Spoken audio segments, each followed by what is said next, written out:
We applaud the Honorable MEC Duma, Premier Honorable A.T. Mtuli, and the traffic enforcement agencies for their resolute efforts in keeping Easter holiday fatalities below double digits.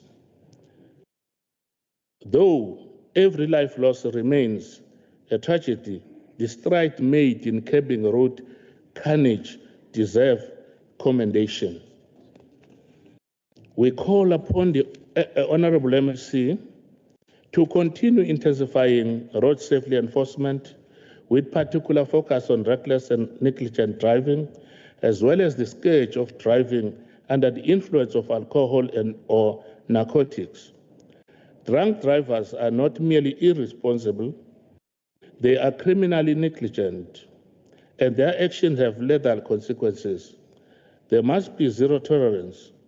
Some individuals regard themselves as the kings of the roads, even going so far as to disregard stop and go signs simply because they are in a hurry. Stringent punitive measures, including immediate license suspension, prosecution, and imprisonment for repeat offenders, must be enforced without fear or favor. Mhlonishwa uDuma, omunye wabashayeli bami ngamxosha mina eqabulayini wesitimela kuno stop sign. Uma ngimbuza uthi uwela ngoba asahamba isitimela, ngabuza ukuthi mina mhla sesizohamba uyokwaziswa ubani yena. Sehlukana kanjalo naye. Honorable Speaker, we must also speak friendly. Yes, also remember MK. Honorable Speaker, we must also speak frankly about the pervasive corruption in the issuing of driver's license and roadworthy certificates. A system that permits unqualified drivers onto our roads or certifies unfit vehicles as roadworthy is complicit in every preventable death that follows.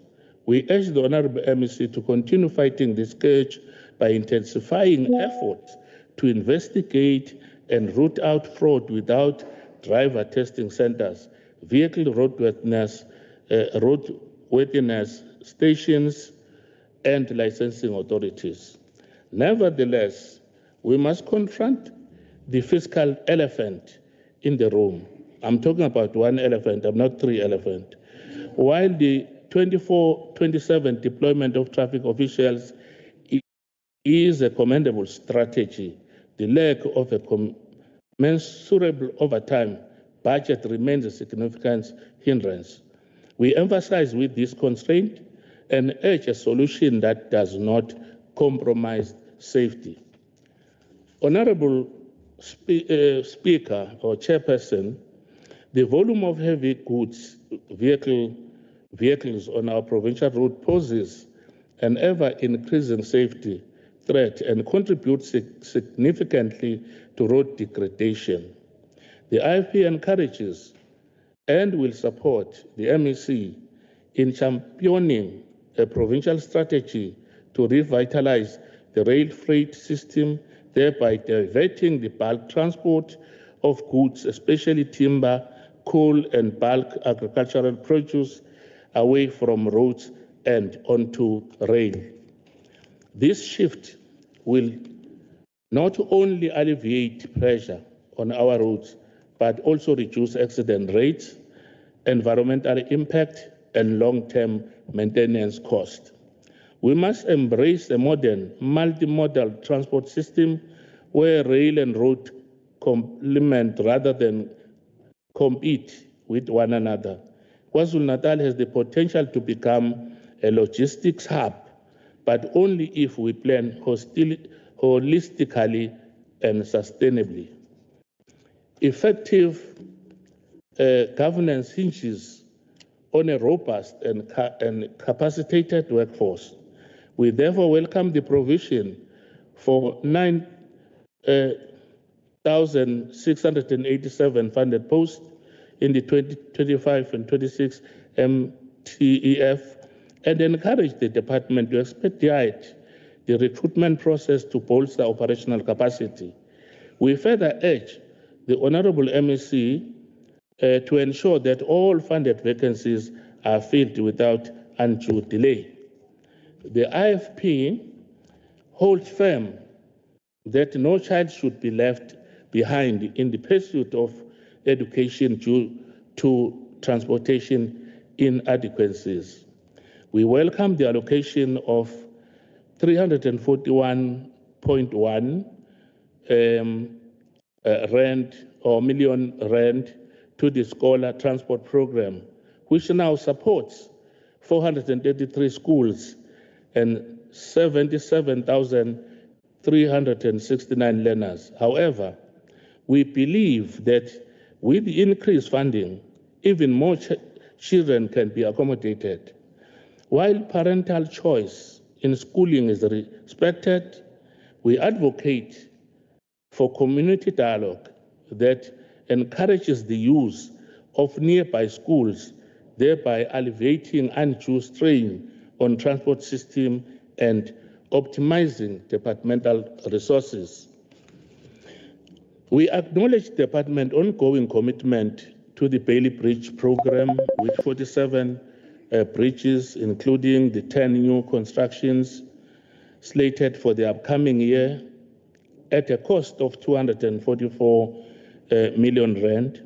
We urge that communities such as KwaMthakathi and Engome in the Ofafa area under the Buhlabezo municipality be prioritized. In these areas, children perilously cross the Ofafa River during floods, a situation both unacceptable and preventable. The increase in the provincial road maintenance grant by 874.6 million rand, bringing the total to 3.5 billion rand, is a timely and much needed intervention. I will come back, Chairperson.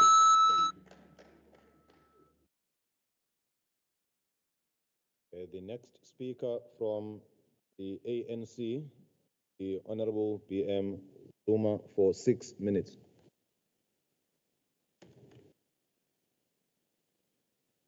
Honorable House Chairperson, Honorable MEC, Amakosi Asendlunkulu Holwa Inkosi Ushinga, honorable members, ladies and gentlemen.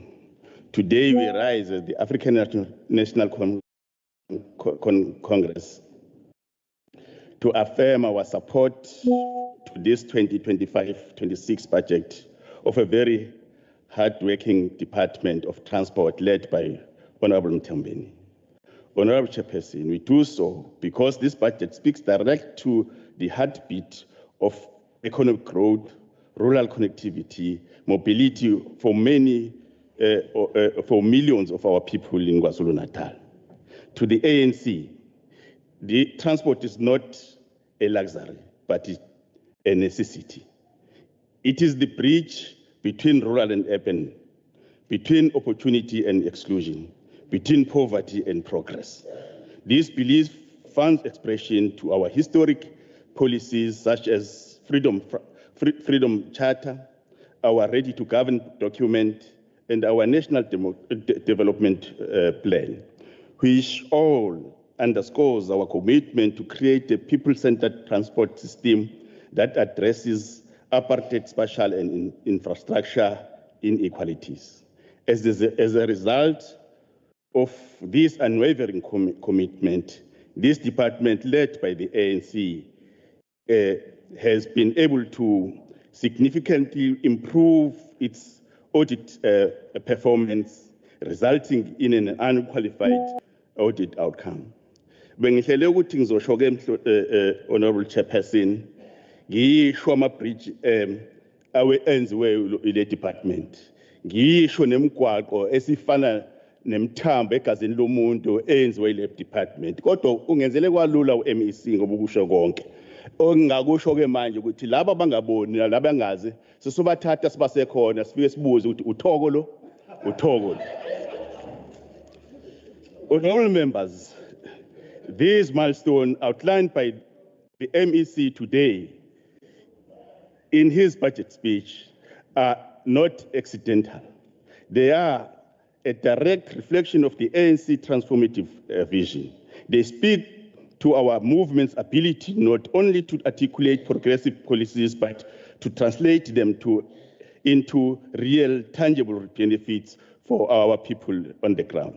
It gives us comfort that the current administration, through this budget, carries the baton forward as it continues to prioritize transport infrastructure as a catalyst for transformation. The allocation of a majority share of the 2025-26 budget towards infrastructure project is not just a technical decision.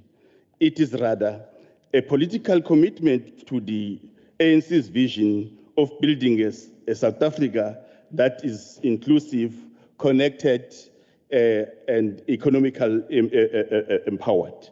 This strategic investment is ensured that more rural communities are linked to economic activities, more learners can safely access education, emerging businesses can thrive with improved mobility. It is precisely this kind of people-centered governance rooted in the ANC manifesto that drives social upliftment, expand access to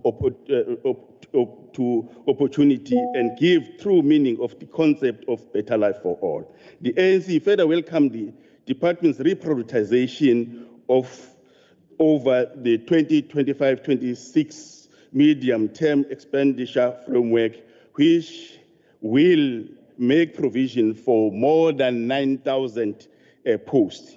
This bold move is not just an administrative adjustment. It is a deliberate act of economic intervention that supports the ANC's long-standing commitment to inclusive growth and job creation. Let us be clear, Honorable Chairperson, and unapologetic that those who oppose this budget are not just voting against numbers on a paper. They are voting against hopes and livelihood of our people of KwaZulu-Natal. They are opposed to strategic development of road, fleets, and public transport infrastructure that is urgently needed to unlock KwaZulu-Natal economic potential and uplift our communities. Whilst they oppose and stand against this progress, let us not retreat from our responsibility to deliver and deliver and deliver. Let's move forward and united in action and drive one purpose and one purpose only, to save our people, to save the people of KwaZulu-Natal. Bohlala nje begxeka kodwa bengena solutions. Siyabonga.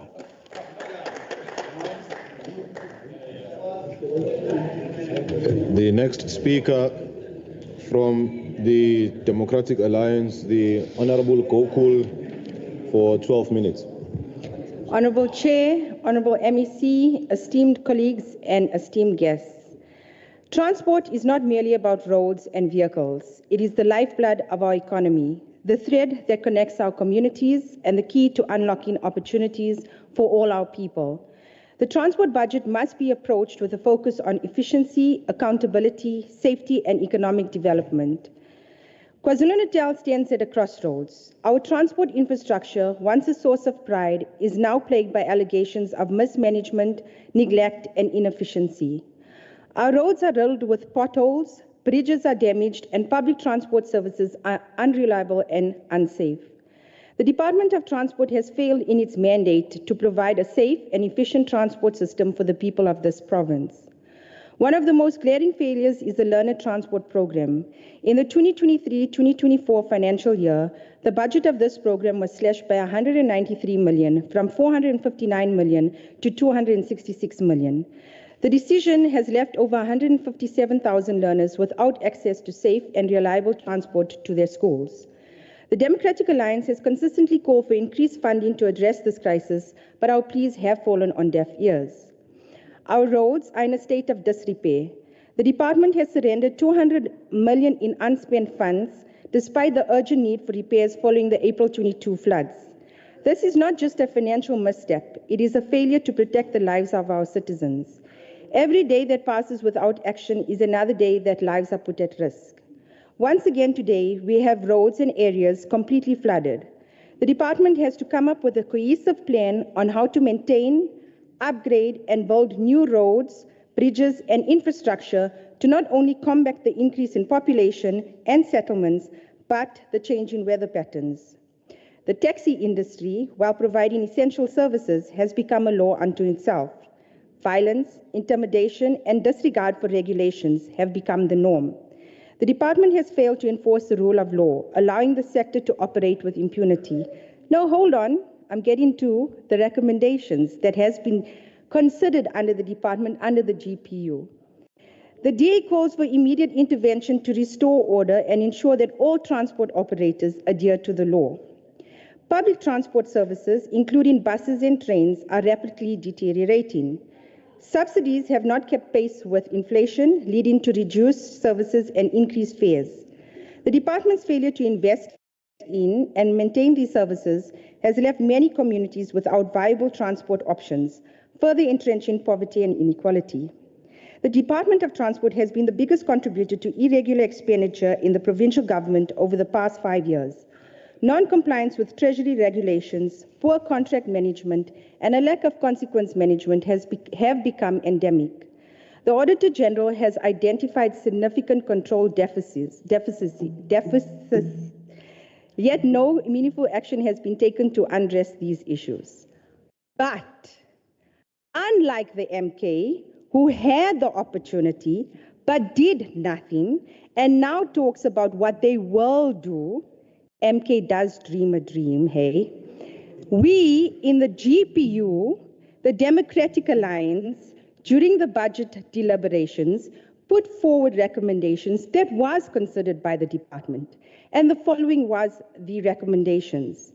Increase investment in road maintenance and infrastructure to ensure safe and reliable roads. Ensure that every rand budgeted for road repair and maintenance is used.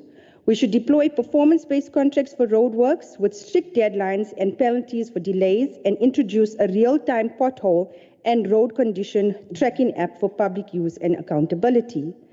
The Department of Transport's focus, we said, should solely be on infrastructure and policy implementation. The department is, and they have understood that they are far removed from the realities on the ground when it comes to learners, and they are not rolling out the program in line with the objectives of the Department of Education. This is why we said it should be sent back to the Department of Education for rollout. This reform will address key issues around distances traveled by students, including policy concerns around qualifying learners. We need to introduce transparent tender processes to ensure only capable service providers are contracted and prioritize rural and underserved areas to ensure every child can get to school safely and on time. Enforce regulations in the taxi industry to restore order and ensure safety. We should establish an independent, properly resourced regulatory authority and partner with SAPS and Metro Police to crack down on rogue taxi associations and violence. Modernize taxi ranks and introduce smart card systems for passengers. Invest in the maintenance of public transport services to provide affordable and reliable options for all citizens. Modernize and subsidize efficient bus services, particularly in townships and rural areas. Pilot integrated public transport systems that are safe, accessible, and climate conscious. Implement stringent financial controls to eliminate wasteful expenditure and ensure accountability. We should conduct lifestyle audits of senior officials and hold staff accountable for mismanagement and implement zero-based budgeting. Every rand spent must be justified annually and establish open tender systems where the public can monitor procurement processes in real time. Create a transport dashboard to publicly track spending, project progress, and service delivery metrics. Make performance reviews publicly available and link budgets to outcomes, not intentions. Prioritize road infrastructure in rural and underdeveloped areas to unlock economic activity. Promote job creation through road maintenance projects and infrastructure rollouts. Enable better logistics for businesses by improving freight corridors and reducing transport delays. So, again, unlike the MK, we didn't come to the House to make empty promises. Zuma had his chance, Honorable Seme. He filled his pockets instead of looking after the residents of KZN. As members of this House, we are entrusted with the critical responsibility of oversight. It is our constitutional duty to ensure that public resources are used efficiently, effectively, and in the best interests of the residents we serve. During the oversight visits undertaken by the committee, it was clear that there was no oversight or accountability by the officials of the department, leading to fruitless and wasteful expenditure. These findings were deeply troubling, particularly in a context where public funds are limited and the demand for essential services remain high. There continues to be instances of incomplete projects, unnecessary procurement, inflated costs, and lack of proper planning.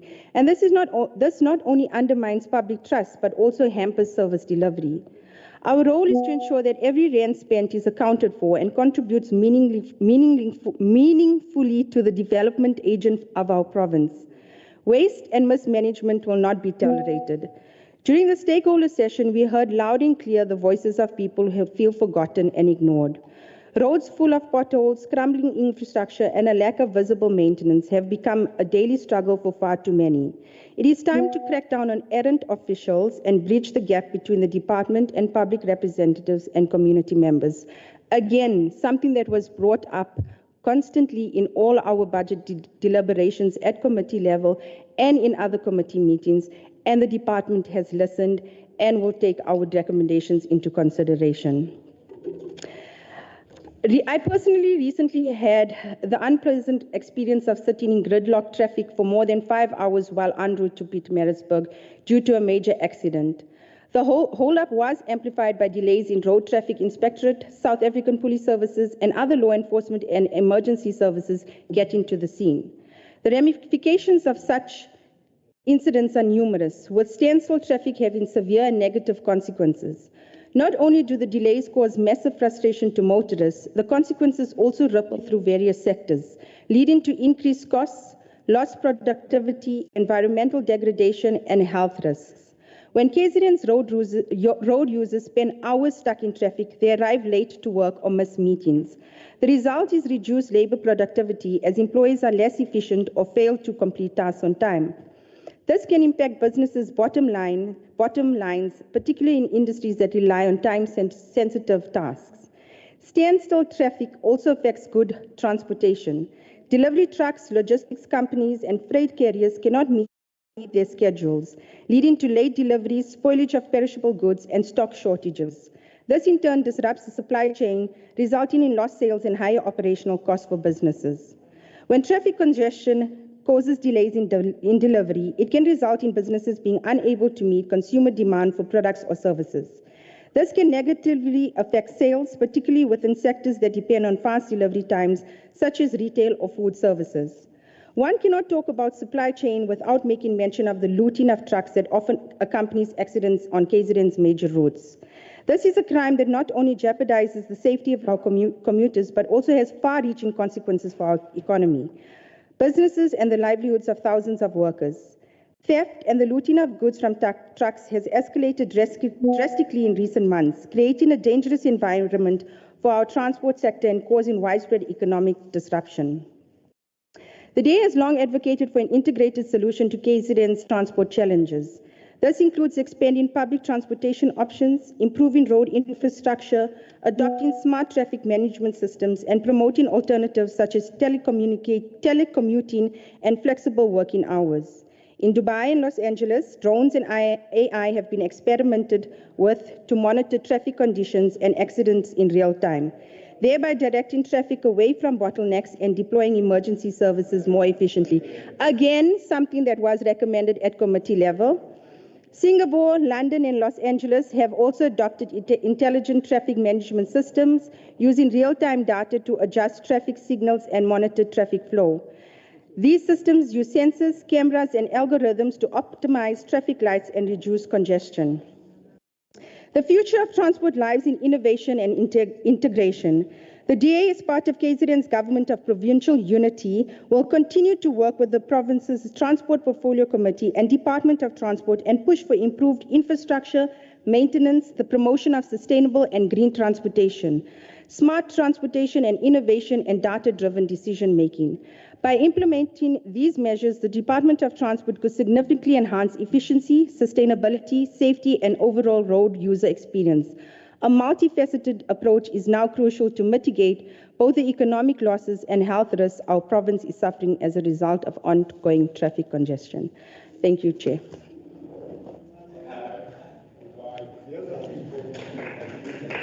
Thank you, Honorable Koku. The next speaker from the MK party is the Honorable T.A. Nene for 12 minutes. Order, honorable members.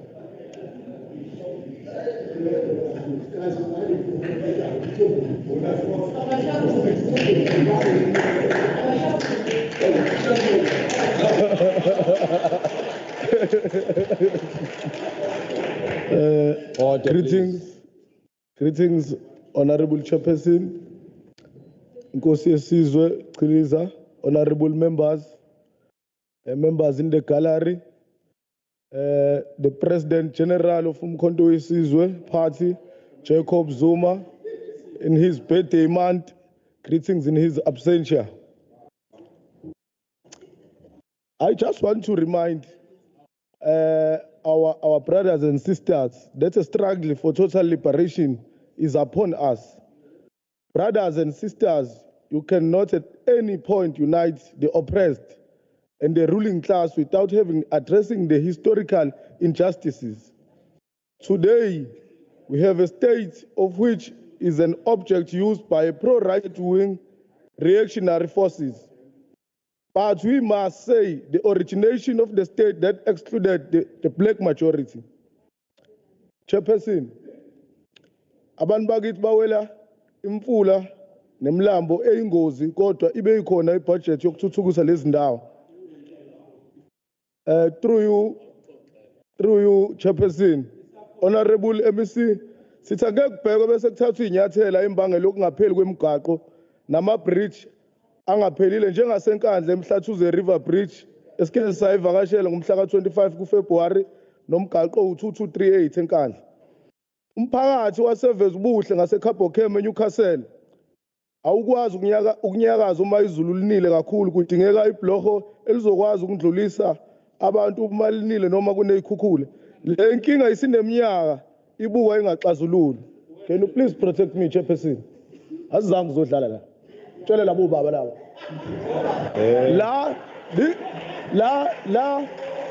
La ngizomela abantu bakithi la. Sorry. Angibekwanga inkatha la ukuthi mina ngibe la. Ngibekwe umkhonto wesizwe la. Sorry. Angizange uzodlala la. Honorable member. Isikhathi sokudlala. I said please do protect me. No, come down. Please take your seat.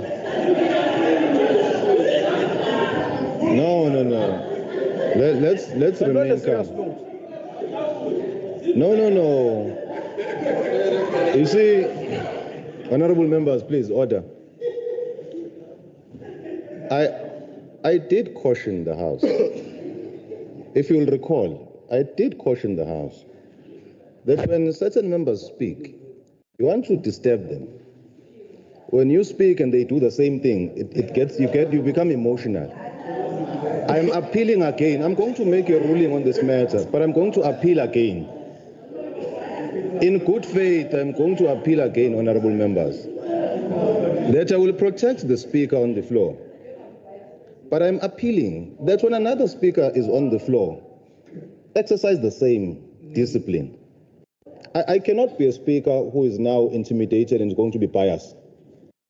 I'm deliberately raising this caution because it's your own members who are disturbing the other speaker. When it's being done to your own member, all of a sudden it's wrong. Honorable member, you see your time is being paused, so don't panic. I'm appealing, honorable members, when a person is on the floor and is making their debate, can we allow them to finish? We have speakers and your own members have an opportunity to respond. There's no need to drown the speaker. Honorable member, please proceed. Siyabonga Chairperson. D69. Order. There's a point of order raised. Please take your seat, honorable member. Honorable member, what rule are you rising on? I'm rising on Rule 73, Honorable Chairperson. Yes, sir. Chairperson, in this House, we don't refer to honorable members as law Baba. There is a Baba outside the House, but here we refer to honorable members as honorable. So I would ask you to rule on the matter. No, thank you. Now, the point of order sustained. Based on the rules, we refer to each other as honorable members. I think that is common practice. Can we please exercise that? You may proceed. D69 ezwelisha bridge escorts sekuphela iminyaka engaphezulu kwemhlanu leli bridge lingapheli. Umphakathi wasezwelisha uma linile kakhulu uyavaleleka ungakwazi ukuhamba. Sekuye kwaweliswa ngisho isidumbu endaweni satshuziswa emanzini ibridge laligcwele leli elenziwe for isikhashana. Evikini nje ledlule endaweni yase Utrecht eNcaka kumuke itaxi nabantu abane abathathu basindile oyedwa ushonile watholakala after 23 kilometers. This is another failure from the GPU government to build proper bridges for our people in the periphery.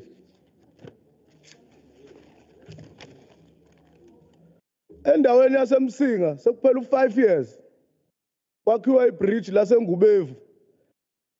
Akhiwa lashiwa kanjalo. Umphakathi awazisiwe kanye nomgaqo waseNatu L1864 khona eMsinga kuhambeki. Siwumkhonto wesizwe sifuna ngokuphuthuma kushintshwe ngokuphuthuma ibridge laseSobantu. Ngoba mawugcwele umfula kungeneki abahlali abafundi abasebenzi wathwala nzima eSobantu khona la ePietermaritzburg endaweni enomlando ngamaqhawe afana noAnton Fenendala Xaba noma China Xulu namaningi amaqhawe omzabalazo. Sekulale inqwaba eyidumbu ngenxa yaleli bridge. Honorable Chairperson, Umkhonto wesizwe is most disappointed that vote 12 as a key strategic department, which is a pillar of KZN economy on infrastructure development, poverty alleviation, employment creation and economic development is not performing up to the expectations. Nevertheless, Honorable Speaker, MK Party takes note the failures on vote 12 to perform effective to the people of KwaZulu-Natal by the GPU, Eholwa, with the interim premier. Yes, because election rigged. Chairperson, Umkhonto wesizwe party takes note that the province of KwaZulu-Natal has so many underdeveloped local communities since the dawn of democracy thus far, which still needs total development. Chairperson, the voters who are the beneficiaries of service delivery and development are less taken care of by the GPU and totally rob their outright majority benefits as voters. It is therefore why people of KZN must give MK Party all powers to take charge of the failed province by the GPU. Chairperson, such failures are evident as all are tabled on the Treasury Green Book. Nevertheless, none of the listed programs come into action effective as mentioned in the Green Book. Chairperson, the Department of Transport says that their activities are directly aligned to the National Development Plan as main objective of eliminating poverty and inequality by 2030. How so? Where? Chairperson, as MK Party and representatives of our voters, which is the people of KwaZulu-Natal, the question remains unanswered as how will the GPU manage to deliver their so-called promises from all these lies they have promised the people of KwaZulu-Natal. Chairperson, full of 5 priorities that have been tabled, which the GPU claims to put into practice, namely inclusive social and economic development, sustainable investment and growth, decent jobs and sustainable livelihoods, capable development states and expanding opportunities. The department outlines the use of African Renaissance Road Upgrading Program, which put focus on road infrastructure, development in rural areas and the construction of roads to link rural communities to provincial hubs of activities. Chairperson, the overcommitment by the Department of Transport is worrisome, and the budget overspending without effective results leaves many questions. Chairperson, the department continues, claims support on the rural development and allows the district offices to maintain roads and infrastructure.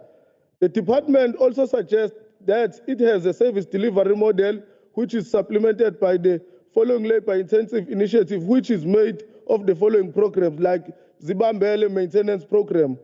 This program is said to be an EPWP that is targeting destitute women-headed households in rural areas to provide essential road maintenance and other labor-intensive in return for a monthly stipend. It is a good initiative. However, as MK Party, we are not pleased with performance results of this program, as it doesn't put focus on total deliverables and end results of the program. Chairperson, ngaphandle kokwakhiwa kwemisebenzi kanye nokuzakhela indlela elula yokuzidlela imali, uMK Party uthi akubonakale abasebenza kuyona le program ukuthi benzani.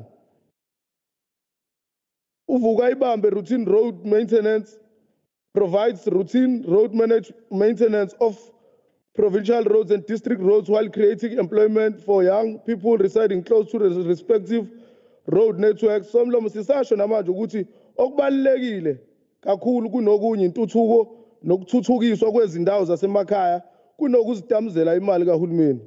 Chairperson, the department has recently partly outsourced the infrastructure delivery to implementing agents due to the workload and capacity constraints.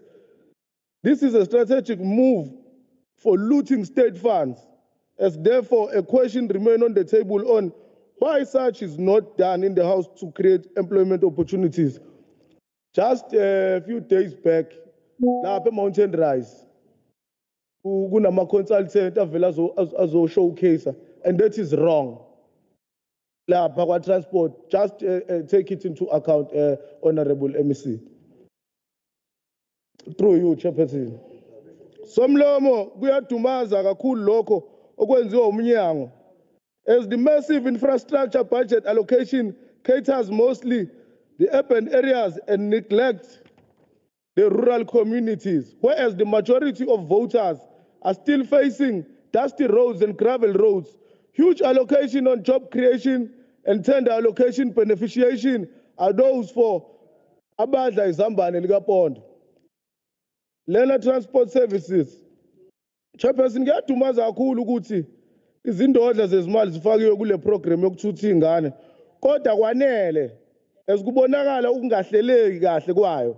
Sina sumkhonto wesizwe sizimisele ekwenzeni kangcono ngokungenelela ekuthuthukisweni nasekuthutheni zonke ingane zesikole, ikakhulukazi zasezindaweni zasemakhaya. Chairperson, the Department of Transport allocated additional 210 million over the initial budget allocation of 291,154 million. Maintenance and repairs. Chairperson, asivuma ukuthi the department has failed, as it is evident wherever you go, driving or walking around, seeing the state of our local roads and main roads. It is shocking to see so many potholes in our province since the dawn of democracy. Upgrades and additions. Chairperson, kuyinto kakhulu esikubonayo ey'ndaweni zasemakhaya, as such allocations of upgrading gravel roads are to be developed, but there is no activity since the dawn of democracy. Kazi kwakhala inyoni njengoba kwa GPU le engconywa akubonakali nokuthi yenzani. Thina siyi MK Party sithi sesizowuthatha umbuso bakwaZulu-Natal njengoba sesiqalile on by-election sibagwaza siwumkhonto wesizwe. Just a few days ago, with a multiracial ward, it was won by umkhonto wesizwe party. The Department of Transport must ensure that all contractors are paid on time. Honorable member, please pause the time. Yes, honorable member, what rule are you rising on? Honorable Chairperson, I am looking at Rule 57(1)(b) on the question of privilege. And I particularly make reference to Rule 272(3)(g). Okay. Now, I'm raising this in the House because the manner in which this question of privilege or a breach of privilege is dealt with is that we write to the Speaker. And it is dealt with by a method prescribed in the rules. However, the point that I wish to raise is that the Honourable Member said earlier on in his speech that elections were rigged. Now, this is a very serious allegation that saw court and was withdrawn.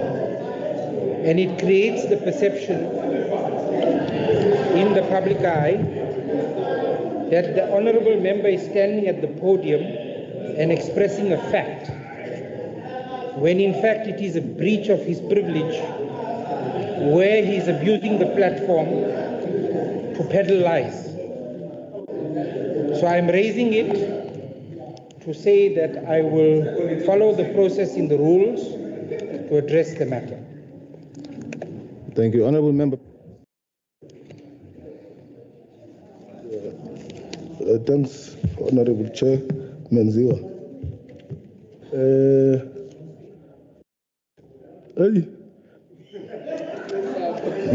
The Department of, because I'm being reminded because it's April.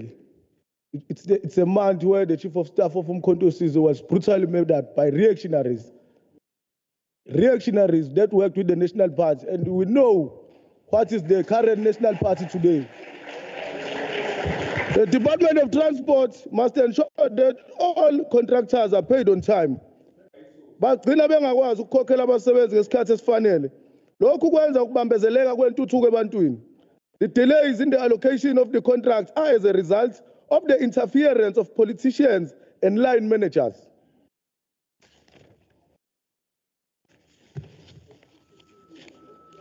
Oh, thanks.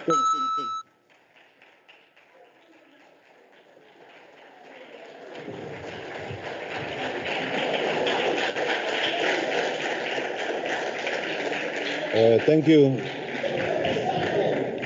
Thank you, honorable members. The next speaker is from the EFF. The honorable members. The next speaker is from the EFF, the Honorable Twala.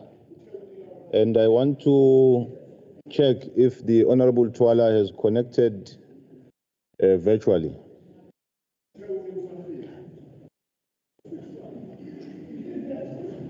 Honorable Twala.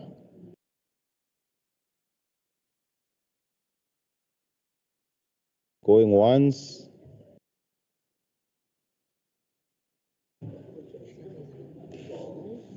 No. Yeah. Okay.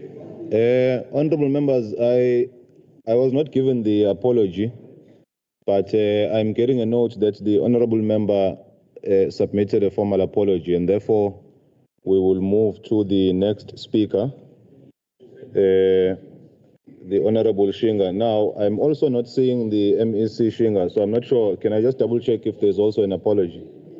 There is. Okay. There's also an apology from the MEC Shinga. That being the case, I will then afford the Honorable Mdebele from the ANC 6 minutes.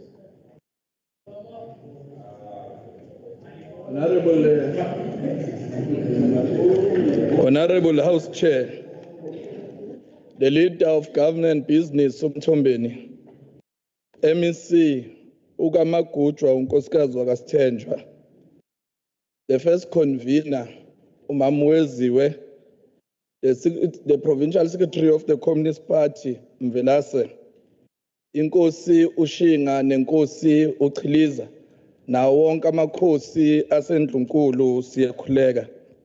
Honorable members, today we do not want to be distracted.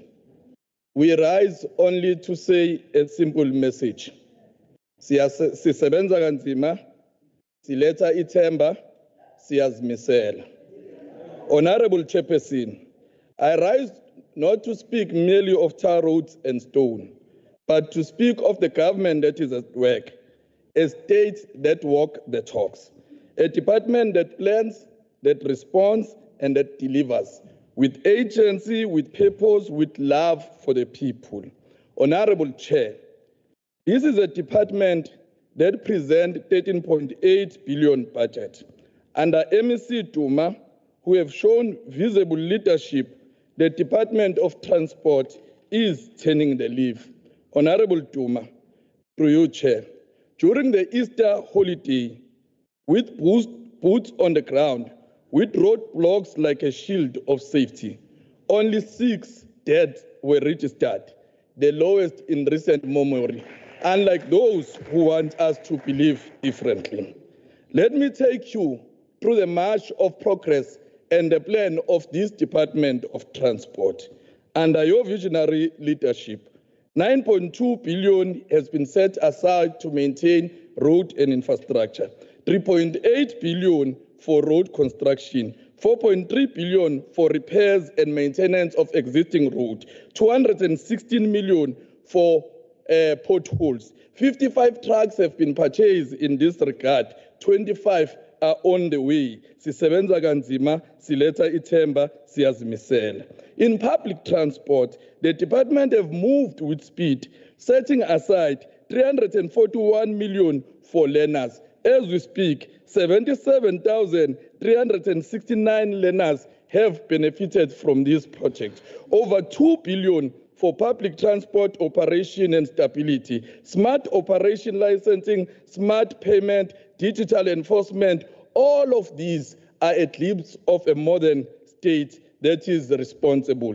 Indeed, sisebenza kanzima, siletha ithemba, siyazimisela. In regulation, the law is not abstract. It is enforced by technology. Over 800 smart meters have been purchased. 700 ARCOS training kits have been bought. 1,445 multidisciplinary operations have been planned. 400 smart roadblocks buses are coming. Drones have been purchased to survey traffic on the road. This is not just enforcement.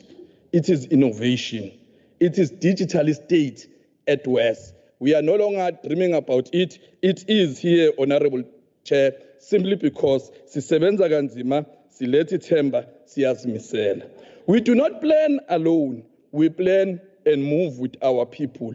Over 52,000 EPWP work opportunities have been provided. 950 participants in road maintenance have benefited. 192 jobs created through basal projects. 15 million set aside to train SMMEs, which will benefit women, youth, and people with disabilities.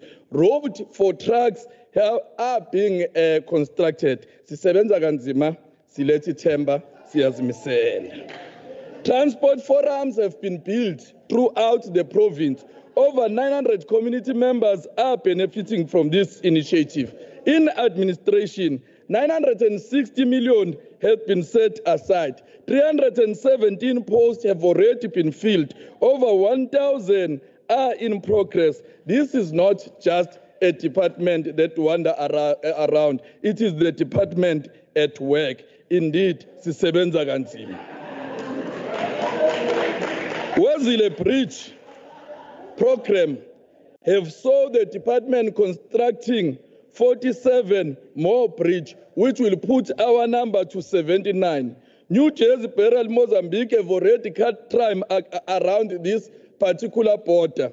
A bullet train is, we know, a visionary program, Honorable MEC, but it is the one that is indeed enforceable, which we believe we are going to realize. On climate resistance, you are now building flood-ready roads, flood-ready bridges, and we applaud the fact that you will be participating in the climate summit, which was the call by Indlulamiti Yamakosi, His Majesty King Mrs. Zulukazelutini. Ngonyama yesizwe upongile sisabelile sizokwenza. Honorable Doma, let me conclude by saying to you, let the road rise, let the bridges stretch, let the children be safe, let the people walk with dignity. Indeed, as this department, under your able leadership, sisebenza kanzima, silethi ithemba, sizimisele.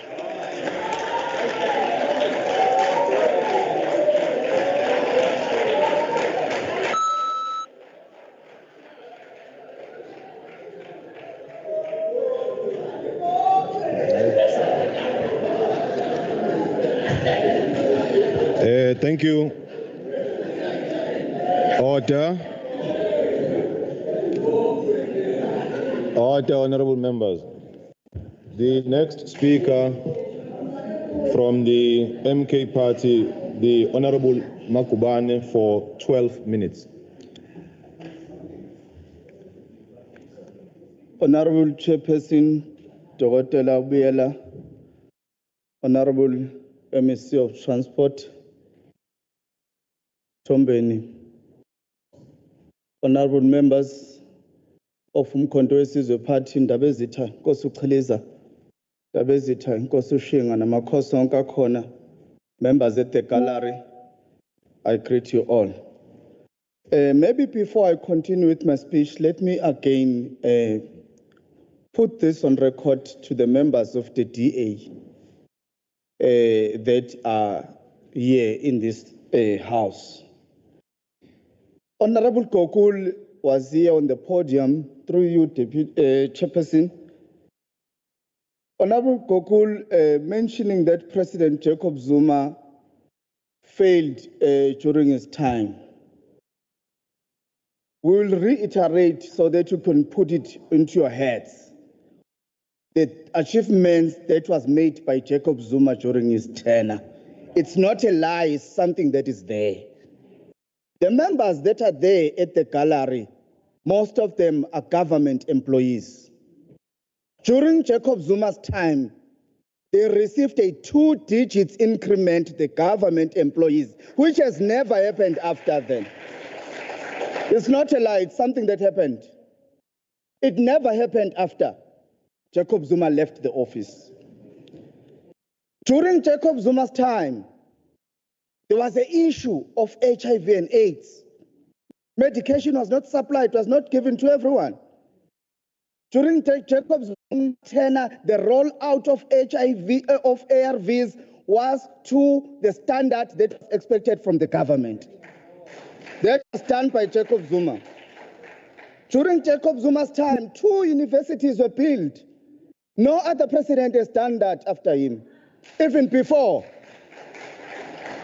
During Jacob Zuma's time, your government of whites, the government of apartheid, the National Party, which is DA now, failed to build malls in rural areas. During Jacob Zuma's time, economic activities went down to rural areas. That is during Jacob Zuma's time. During Jacob Zuma's time, there was infrastructure development. Jacob Zuma. During Jacob Zuma's time, there was development, infrastructure development, including the upgrade of Transnet. That is during his time. We're not lying about it. We're not ashamed. We're speaking the truth. Honorable Gokul comes here, talks about Singapore, talks about Dubai. This is not Singapore. This is KwaZulu-Natal. This is KwaZulu-Natal. You must get it into your head. Here in KwaZulu-Natal, we're talking about a road that is plus 34,000 kilometers, MEC. We're talking about the gravel road that is almost 80% of our roads in KwaZulu-Natal. There's no Singapore here. There's no Dubai. You can't come and tell us dreams here. We must talk reality. Let me continue. Babu Kuala, Honorable Kuala, through you, Speaker, I won't respond to you. Umtom Dala. From 1994, you've been here. You have failed during your term as well now when you are in power. You were talking about here in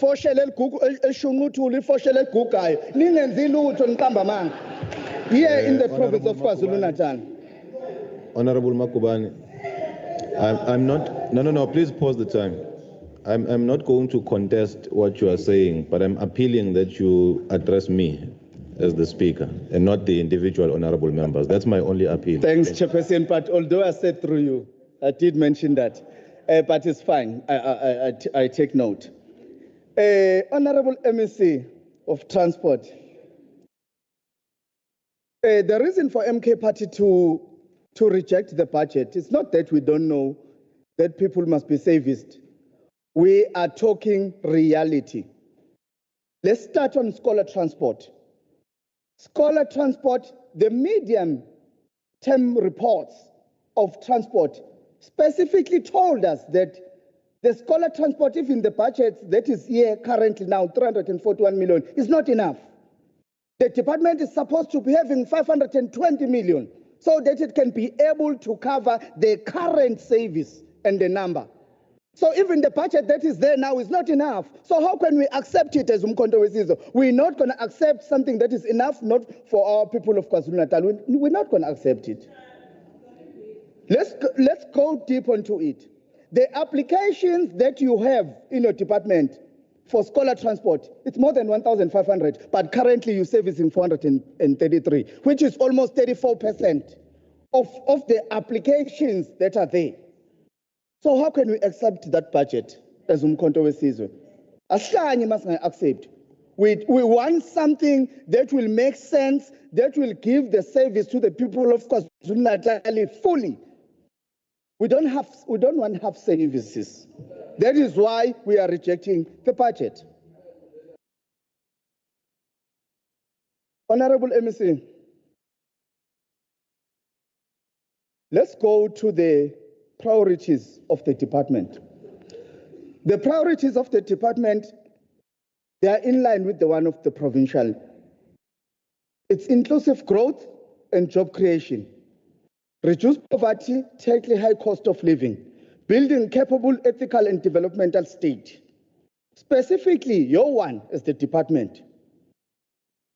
One, acceleration, transformation towards greater economic participation. That's the first one. But what do we see on the Department of Transport? When the tender is advertised, supposed to be covering the disadvantaged, the one who are not privileged to the system. The tender of scholar transport that we're speaking about now, it says you must have a minimum amount of 300,000 on a bank account. Whereby the Department of Transport is saying they put in concentration and they prioritize those who are less privileged. How can a developing business person, a black business person, have 300,000 on a bank account to get a tender? Were there no other options to say there are pro rata rates and all that you can put in place instead of saying you must have 300,000? On the bank account to be able to do the service with the department? So you are putting our black business people who are less privileged, you are putting them back to square one. The department must relook on that. We will put it into the committee as well so that we can have further discussions about it. Because on the same process of the same tenders, there were appeals. When there were appeals, instead of the appeals being attended to, people were awarded, business people were awarded in the same department. While the appeals were not attended to, our black people are crying outside about the department. So it's not us. We are taking the message from the black people in the community, we are bringing it here. That is what we are here for. Sizela abantu abamnyama la, sizela ngokunye. Khona bathi ngiaphilile, I don't do tenders. I don't do tenders. I don't do tenders. As Zululand, I'll make an example, Honorable MEC. A black-owned business, due to lack of oversight and monitoring, the black-owned business was terminated. Why was it only terminated now from a contract that started in 2016? How did the department not see that there are issues on that business? The Zululand Bus Services, it's owned by a black person. And it was obviously, who's going to replace that person? It's a person who was privileged before, who had money before. That services, if they were monitored, those services, if there was oversight on them, the department could have picked it up at an earlier stage that there are problems and you find solutions for that black business person.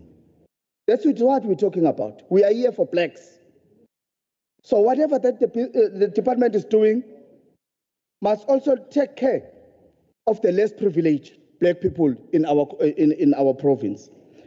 Let's go to the Umhlatuze oversight that we did with the department. Umhlatuze Bridge number 3837, District Road 2238 in Kungumate in the Nkandla area. 34 million is gone. The project is not complete. The department has to start afresh and put another almost 10 million to cover the damage. In that area, even the councillor of the ward did not know about the development. Even the mayor of the municipality did not know about the development. Even the traditional councils in the area did not know about the developments. That the project was run through an NGO. So what is it telling? The basic lines of communication and the step that's supposed to be taken by the department whenever they establishing projects, they are not following them. That is why we will have projects that will have issues. That is why we will have projects that will be stagnant, because the proper processes and the steps of consultations are not done by the department. That bridge is not complete. We were there. We sat with Amakosi. We sat with the mayor. We sat with the councillors. They had issues about that bridge. So your department must ensure that they run all processes of consultations so that we won't have issues. Same issues that we have in the road that is in Hillcrest, P259. They're saying you came, MEC, to intervene, but there are still issues. The main contractor is not paying the subcontractors, is not paying the workers for 3 months. They're not paid. Alternatives were brought to bail out the main contractor, but still there are issues. Where is the money that was budgeted for the project? Why people are not paid, even after intervention? That is why we're standing here as Umkhonto weSizwe to represent all the people of KwaZulu-Natal, either the low-class people, either the middle-class people, either the business people. We're going to represent the black people of KwaZulu-Natal without any favor as Umkhonto weSizwe. That is why we are here. Thank you.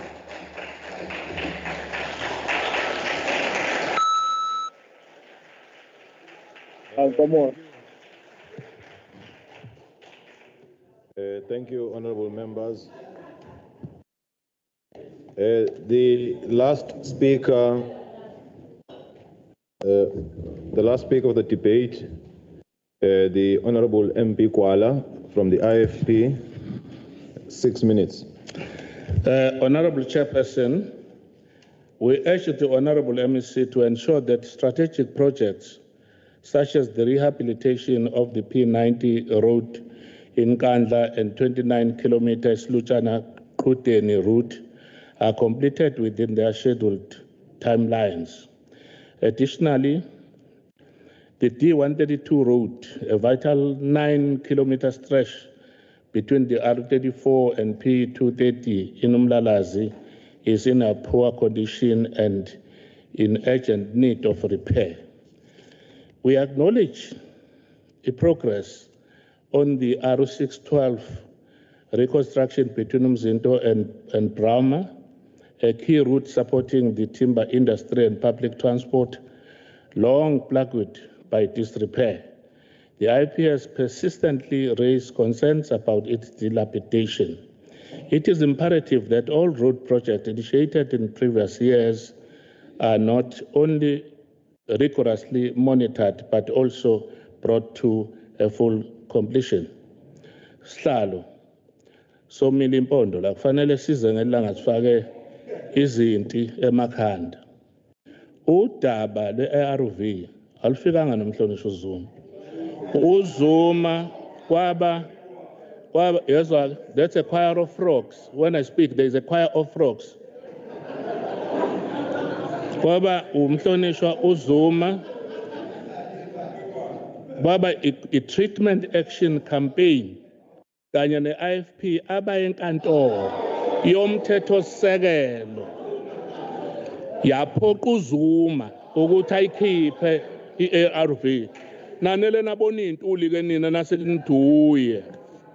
In fact, Honorable J.J. Zuma supplied ARVs screaming and kicking. Wasukuthuli ke njengoba nisho nje ukuthi wasusuthuli, but he was forced by the action campaign yelokhuzana and the IFP. The procurement of 33 additional potholes repair trucks, supplementing the current fleet of 88, is a welcome development. The cooperative pothole patching model piloted in Umsunduze, backed by a 34 million rand investment in 2022-23, should be expanded across the province to expedite repairs. In conclusion, we endorse the Honorable MEC's stance. A project must not be abandoned, and roads must not become emblems of corruption, negligence, or ineptitude. Contractors who fail to deliver must be held unequivocally to account. We must also warn members of the public to cease vandalizing road signboards and use them at Washisanyama as a tray for bribe meat. Abafuna ingqoko ziyadayisa nje la emgwaqweni. Ungedinga ukuthi ngempela ngaze kuthathwe impawu zomgwaqo zenziwe ingqoko emakhaya. Equally, essential is the synergetic collaboration between the Department of Transport and municipalities. Infrastructure development must be pursued by cohesively from local to district to provincial spheres, ensuring resources optimization, coordinated planning, and consistent service delivery. While the Department of Transport carries a significant mandate, it is imperative that municipalities also fulfill their responsibilities in maintaining and developing roads that fall within their jurisdiction. Local roads are the lifelines of communities, connecting residents to schools, clinics, places of work, and economic opportunities. When these roads are neglected, it directly impacts service delivery, public safety, and local development. Municipalities must prioritize road infrastructure within their integrated development plans, allocate adequate budgets, and ensure proper oversight of contractors. A proactive accountability approach at the local level is essential to ensure that all spheres of government work in tandem to deliver a seamless, reliable transport network for our people. A fragmented approach only delays progress and disillusions communities. Moreover, in light of the escalating impact of climate change, particularly flood event, rebuilding is no longer sufficient. We urge the department to adopt a climate-resilient, future-proofed strategies to safeguard infrastructure against worsening weather patterns. Proactive resilience is now more necessary than ever. Finally, there exists a fundamental misunderstanding regarding road jurisdiction. Communities frequently direct grievances at the Department for Road under local or district control.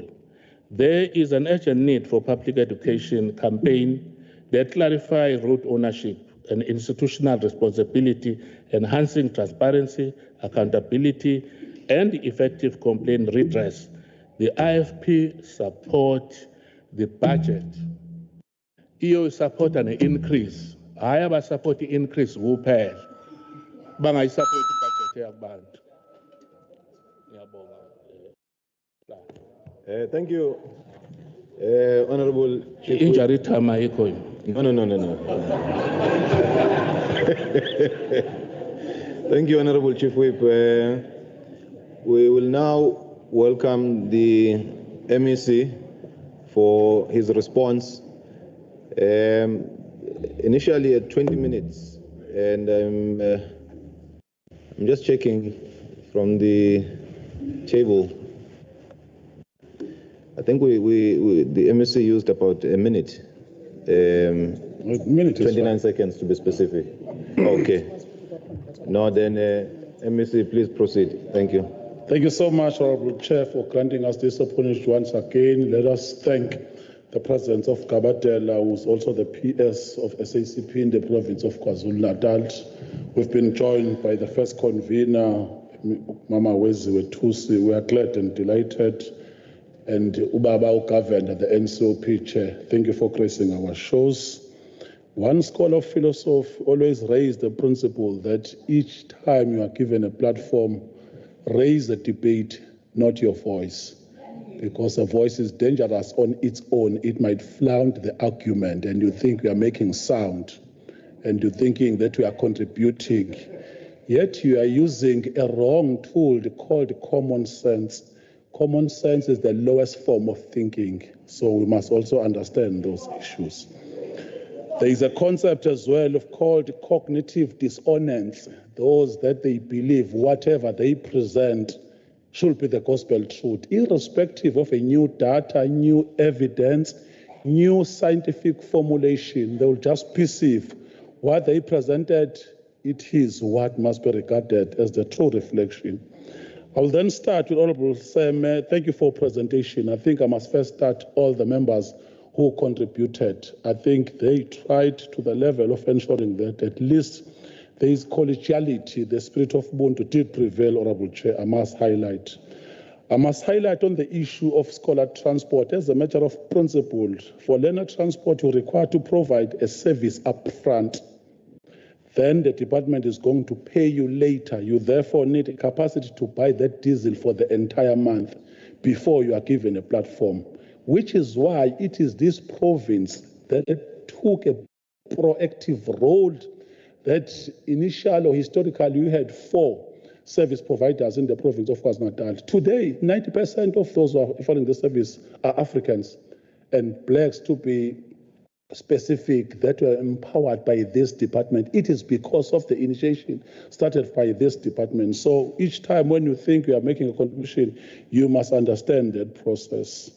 It's so unfortunately on her presentation, she seems to be failing on grasping the texture of what was presented, but instead is presenting something that are fallacious in nature. The grand pattern in the province of KwaZulu-Natal, both Honorable Seme and Gokul, this province spends almost each and every little cent that was given to this department, which is why on top of what we had, we were given more because we are leading in terms of expenditure pattern as the province of transport. So it's an illusion of thinking that you have not spent everything. Please go read and check the in-year monitoring as a tool. I'm sure it is going to assist you. I must also highlight both members on the issue of Umdloti. Honorable member, it's true.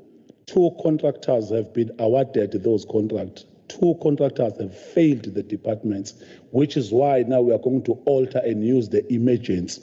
And there is what is called correlation versus causality when you do the research.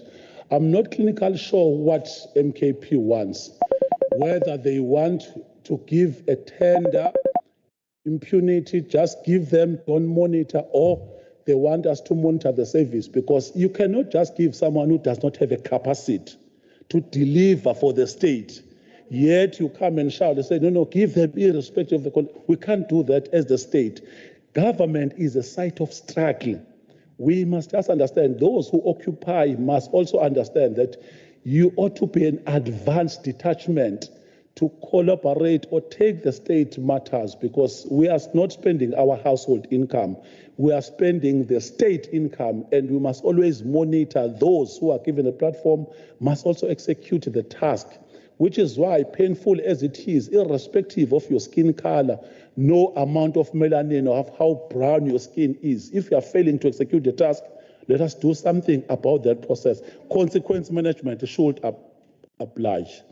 Let us thank you, Honorable Mpepete, for advancing what has been achieved by this department. We take that with pride. Although we understand ukuthi uma kulo msebenzi wesizwe ufana nomuntu odla isikweletu, up until isimo saKwaZulu-Natal sibe ngcono kuona wonke umuntu, asizophumula, asizolala, niyosibona nje simaqeleni wonke. Bancane kakhulu abantu ke, ngiyadideka nje mekhona umhlonisho sathi akaboni lutho. Yazi ukuthi ngathi lo mhlonishwa nje bethi akaboni lutho nje ugibele imoto because ke apartheid system bengaza qualify. Wangena emgwaqweni owakhiwe ilo hulumeni. Futhi nebazokwazi ukuthi abe nakule platform ingoba walwelwa wafelwa by this government, by the system. Abantu abalwela abamagqabala umzabalazo. So angifisi ukuthi siyithathe shallow as it is, that presentation. Yes, the infrastructure will be done. We want to thank Honorable Nxamalala for highlighting the fundamentals. At least you are giving us the pillars and the framework of what ought to be done. We are checking as it is, and we are going to implement some of those things. Honorable Gokul, we were warned by a scholar in Africa coming from America Cabral not to claim easy victories. Whatever you are talking about, that you are saying that your recommendations, it's something that is not true coming from you. Let us give you the analogy, for instance. It is unscientific that you are telling us that you highlighted the issue of maintenance. The maintenance is currently happening. It's not true. Just go and check whether 22, 23, 24, 25, it has been always like that because it is driven by a call that you can't build a road without maintenance. It is going to cost mostly if you don't maintain it. This is why we derive and take from that analogy. So it didn't come from you. So it is disingenuous to think that suddenly because you come with this idea or you thought about this idea, it has been existent since times immemorial. It's not true. And unfortunately, the issue of thinking Singapore and USA must be utilized as a benchmark, it's painful for an African to think. Just imagine a well-developed country called USA, which oppressed many African countries, your Singapore's, yet you have got an audacity of thinking that we must go and benchmark from them. They are already existing. Go to Singapore in particular. In terms of unemployment, it's zero. They even take other countries for unemployment because it is that well advanced because of resources. So you can't do that comparison. So that comparison is somehow in nature and not thinking broadly of what we talk about development. I don't like that patronage hands. I don't think I deserve them because your presentation is suggesting that irrespective of what is currently happening, we must just take someone without capacity, so it's ill-informed. I wouldn't want to take them. You can't even withdraw them at the same time. I heard the presentation from who tried, Honorable Nene, thanks for the presentation. Ngizwile kancane political 101. However, you must also advance a bit. Remember that there is further enhancements on the presentation. And the issue of Kapochem in particular, we've been there in the recent Operation Sukuma saga. There is a Chelmsford Dam. Whenever it's filled, it is going to spread and affect that area. And the e-water table at Amajuba district is very high. It's something that synergy blending and the spluma and our pattern of developing the IDP must take into cognizance, at least Ushangale tried in his era, he even wrote a paper on how to ensure. Unfortunately, there was a scarcity of resources. I think we still have to collaborate on those issues. It's something that does not need or require transport only, but almost all the stakeholders so that you make things easier. So we agree that we must consolidate. And unfortunately, on a day-to-day basis, we are trying by all means, which is why we came with the concept of EPWP as part of poverty alleviation. We understand that economic transformation in our lifetime remain a legacy project.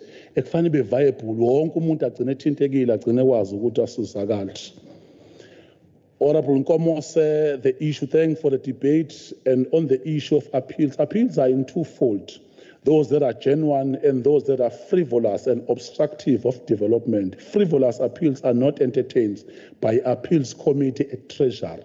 We don't even command of what is going to be happening in terms of appeals. And unfortunately, there are those notorious service providers. They are appealing everything.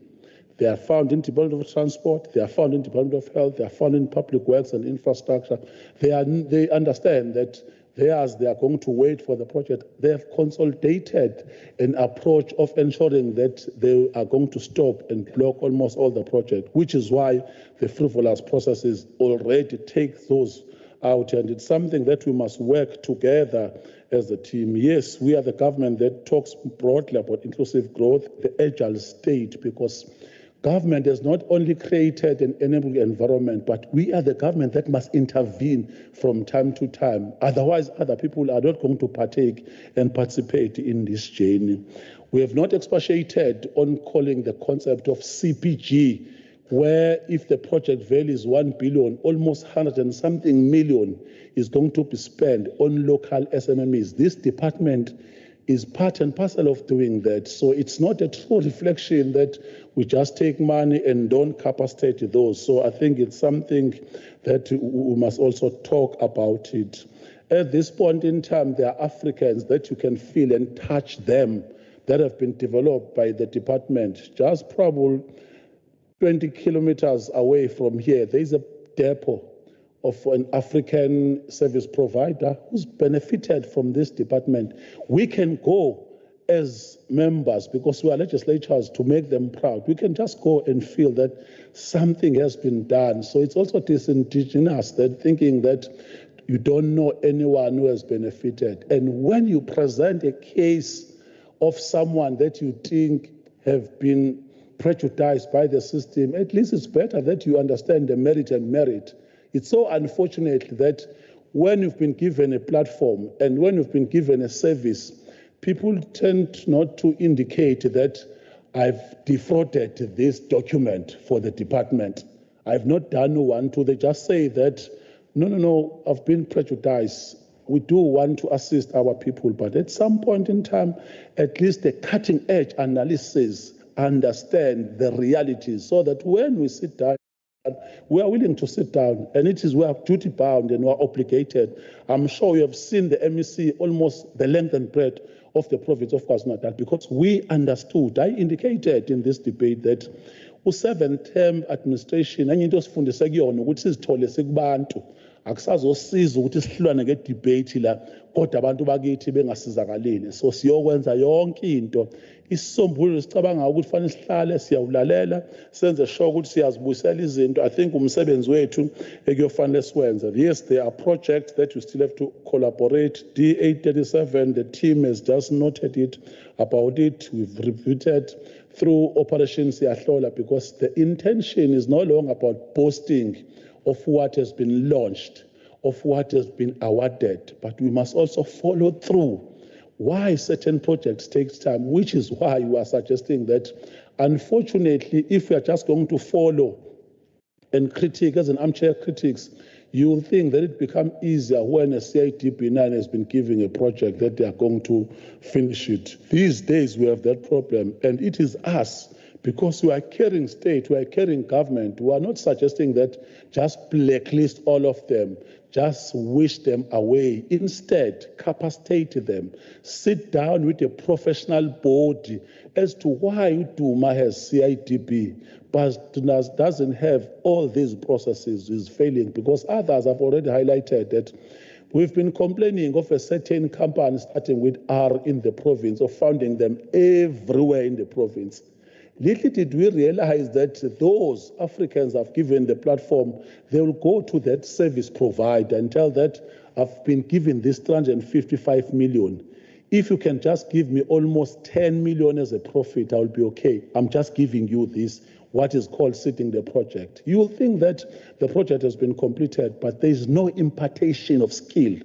There is no technical acumen developed. There are no new engineers, quantity surveyors, and project management who are going to come out of that, which will be a failure on our side, as you understand that as we develop internally, we do want to see a lot of companies in the province of KwaZulu-Natal benefiting in the process. So we are always doing that and ensuring that we made sure that process does take place. Honorable Gokul, you also talk about the modernization in the taxi industry. I thought, because we are in this province of KwaZulu-Natal, if we are realistic, there was once a time where there were a lot of conflicts in the taxi industry. If you are someone who's fair and genuine, you are going to say that something has happened.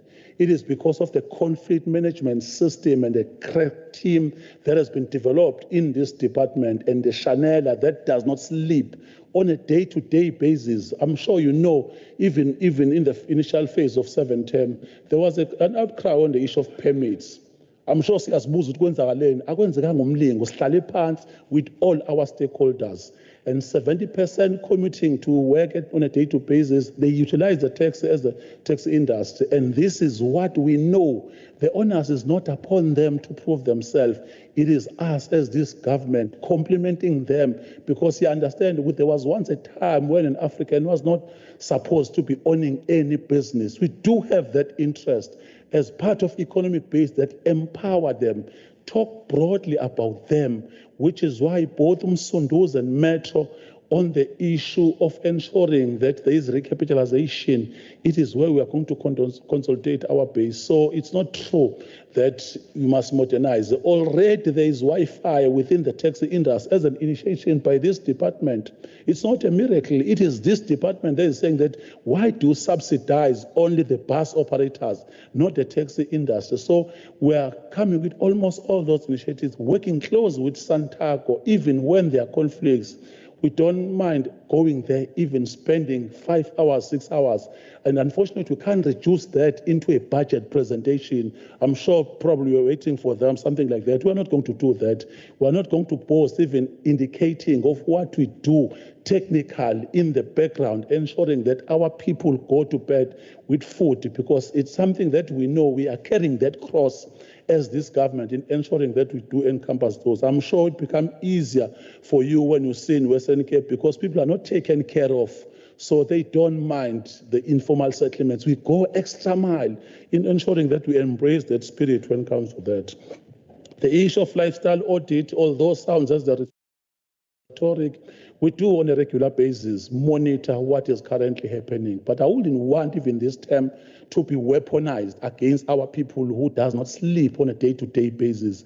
As long as they understand the Batupele principle, as long as they make sure that the work is done, service delivery is not compromised, I think our task and our assignment is to support them. So I've already reflected that in the future, I will want us to be given more platform to benchmark in African countries. I think we have reached a state that we have gone abroad or overseas mostly. And in some instances, it's not even practically viable to take or impart from them because the system is not even the same. So where we are not doing this, yes, we are going to tap from countries, but also take into cognizance that KwaZulu-Natal as a province is unlike other provinces. So I think we must also highlight that. On the issue of other avenues of stream, we must also just highlight, members, that whatever we collect as the department, if we have collected 3 billion, it does not go and distribute it in the province of KwaZulu-Natal. I hold it because they're not misgeneric, because that question came. and that member craved my indulgence. That Honorable MEC, please don't attack me today. I'm weak. Not going to attack that member. I'm just going to give a lesson that at least you must understand whatever we've collected, it's something that must be distributed to the central coffers of the state. I'm just giving a free lesson. I'm not expecting any payment at this point in time. Yet it's something that must also be part and parcel of capacity building. So the Department of Transport collect and all other departments benefit as the result of that. So it's something that we must also highlight. Mpephethe soyizama yonke indawo esemakhosini sozama indawo esemakhaya ukuthi kodwa KwaZulu-Natal kuyiqiniso ukuthi i-backlog esinayo almost ungase nje ukuthi awusinikeze imali ye-square backlog, you require almost 100 billion.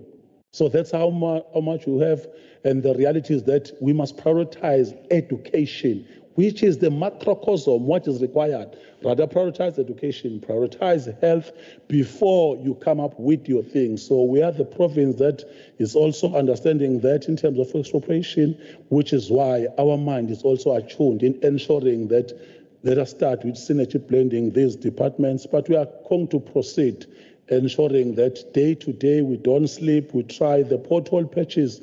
We've already spoken about them. We're not going to finish them overnight, but yes, the journey is long.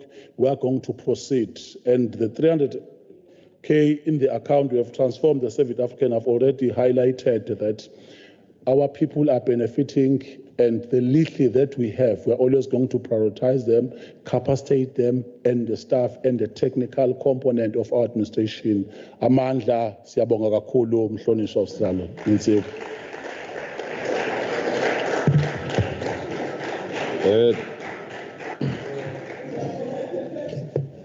Thank you, Honorable MEC. Honorable members, thank you, Honorable MEC, for those responses. One wants to appreciate all the honorable members for their participation and the efforts that has been put behind this session, including our support team from the legislature. Thank you, HOD Mpele, Sefo, and the entire department for the collective effort led by Mtombeni. Thank you, honorable members, for the attendance. And I also want to express my gratitude to the guests in the gallery who have attended this session. In the House, the Honorable Les Govender, Deputy Chairperson of the NCOP as well. At this point, we will adjourn for a period of 45 minutes for lunch. Thereafter, we will reconvene in this very same venue for the debate on vote 6. That being said, honorable members, we have come to the end of the debate on vote 12. Thank you.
she was describing me, I'm like, do you know why I feel like if you're in opposition, it's easier than when you are much easier. I mean, there's no good. It's not easy to criticize.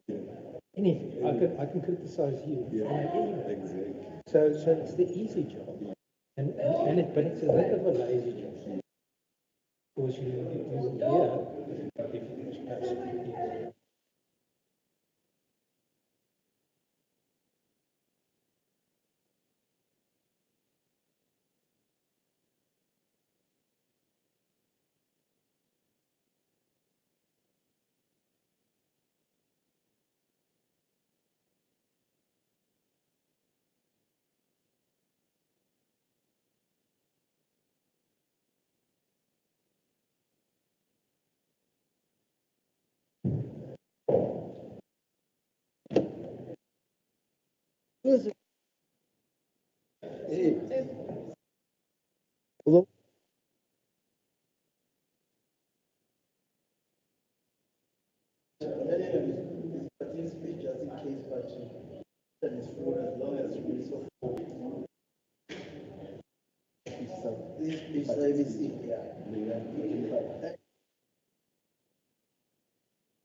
Good afternoon, honorable members. We are starting the meeting.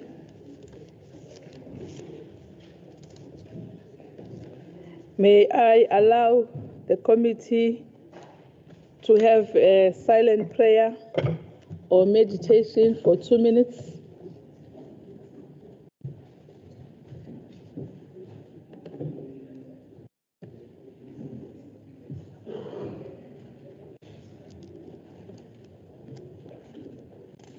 Thank you. Ningabuzi ku 2 minutes uhamba kanjani.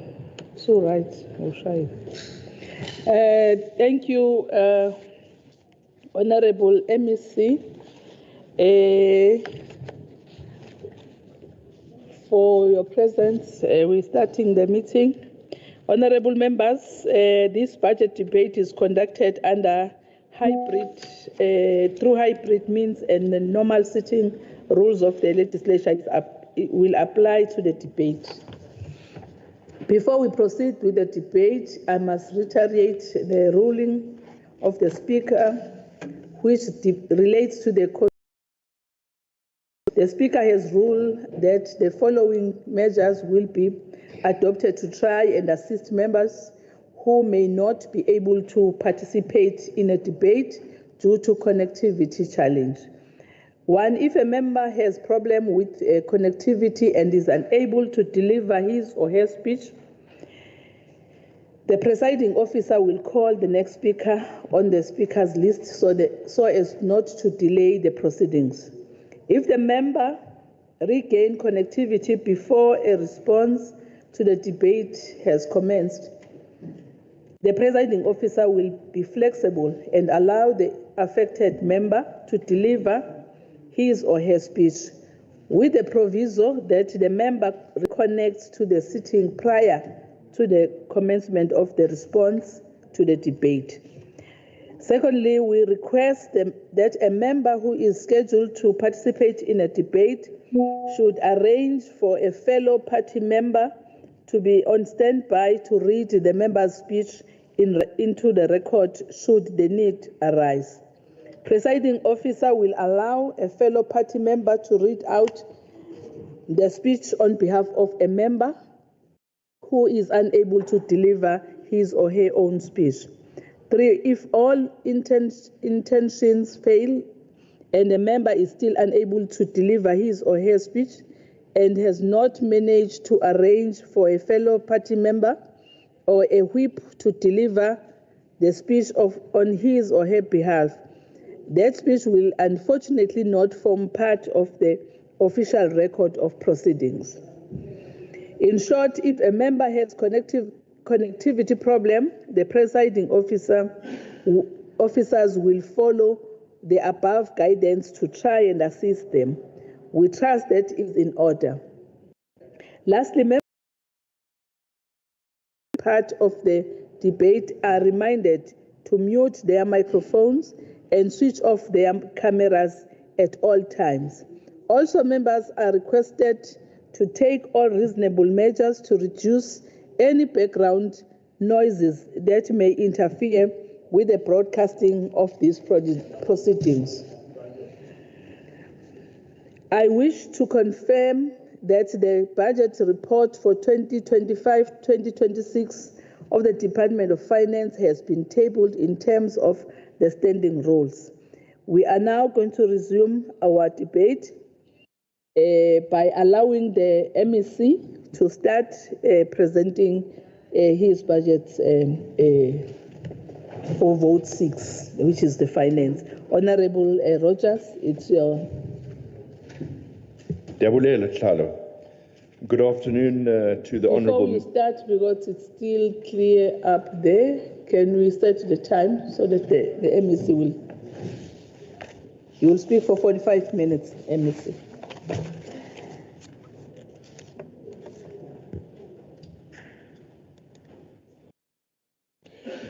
Again, good afternoon, Madam House Chair, and to the honourable members, and also a warm welcome to the Treasury staff that are here and any guests, and also to the chairperson of the Committee of Finance and the members of the Finance Committee. Madam Chair, the Democratic Alliance continues to play its role in the government of provincial unity, particularly in the building of a capable and ethical state. Our focus remains resolute. This is a government that builds, not breaks. This is a government whose energy is focused on addressing poverty, inequality through the creation of a sustainable economy which will ultimately result in job creation. Unnecessary expenditure must become a habit of the past. Every single rand needs to be spent on achieving our objectives. In the KwaZulu-Natal Treasury team, we have demonstrated that it's possible to deliver services and conduct duties to the Provincial Treasury plays a critical role in the provincial fiscus and has developed a robust provincial financial recovery plan to address the current challenges facing the province. Given the extent thereof, we envisage that we will only start to see a significant shift in 2 to 3 years, but this will require decisive leadership. I am pleased that the Honourable Premier is committed to drive this process as the political champion of the plan. The Treasury team will be leading the following strategic work streams with the respective department representatives fully participating therein.